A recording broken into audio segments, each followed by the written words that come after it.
Integration, integration, integration. Everyone's talking about it, but what does it look like? How do you even know if you're doing it? Psychedelic experiences can open extraordinary insight, but without integration, most of that insight fades. Today, I'm sharing why integration actually begins before your journey and 3 practical tools you can use afterwards to turn your experience into sustainable growth. I'm Rebecca. I'm a psychedelic integration coach, and I help high achievers find balance by turning psychedelic insights into real, sustainable change. Let's get right into it. Most people think integration starts after the journey, but the truth is that it begins long before you enter an altered state. Preparation is the foundation that shapes everything that comes after. Here's why it's such a vital part of the process. 1. Preparation clarifies your intention. When you take time to understand what you're seeking, whether it's healing, clarity, release, reconnection, you're already beginning the integration process. You're orienting your system toward what matters. 2, it stabilizes your nervous system. A grounded baseline makes the experience safer and more meaningful. The more resourced you are going into it, the more capacity you have to work with whatever arises. 3, it creates your post-treatment plan. Good preparation includes thinking about the after. Who will support you?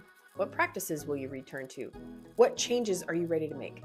This becomes the structure that holds your insights once your journey ends.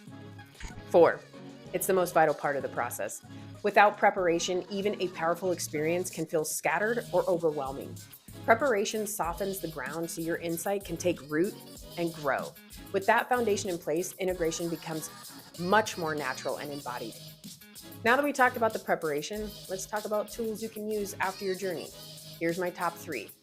Tool number 1, the 72-hour reflection practice. One of the most powerful windows for integration is the first few days after your experience. Your mind is more flexible, your emotional landscape is more accessible, and your insights are still fresh. The 72-hour reflection practice helps you capture that clarity before it fades.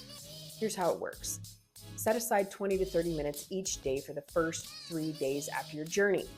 Write down what stood out to you, visuals, realizations, questions, or even confusions. Don't try to interpret or make sense of everything yet, just document. This creates a foundation you can return to later, and it prevents the common mistake of assuming you'll remember everything. You won't. No one does. This practice preserves the raw material for deeper integration later. Tool number 2, somatic anchoring. Psychedelic insight often comes through the body, not just the mind. Somatic anchoring helps you translate those felt experiences into something you can revisit and work with. So try this version. Sit comfortably and recall a moment from your journey that felt meaningful or healing. Notice where that feeling lives in your body, maybe your chest, your belly, your hands.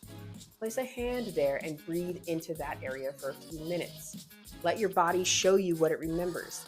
This practice strengthens the neural pathways connected to your insight.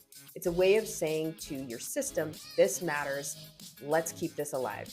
Tool number 3, 1 small behavioral shift. Integration isn't about changing your whole life overnight. It's about choosing 1 small doable action that aligns with what you learned. Ask yourself, what's 1 thing I can start doing this week that reflects the person I'm becoming?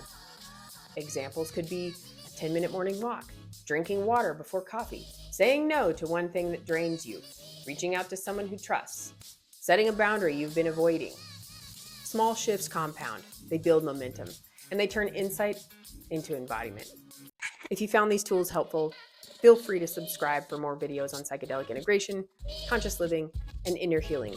And if you want personalized support, you can learn more about my coaching practice at consciousresearchcoaching.com. Thank you for being here, and I'll see you in the next video.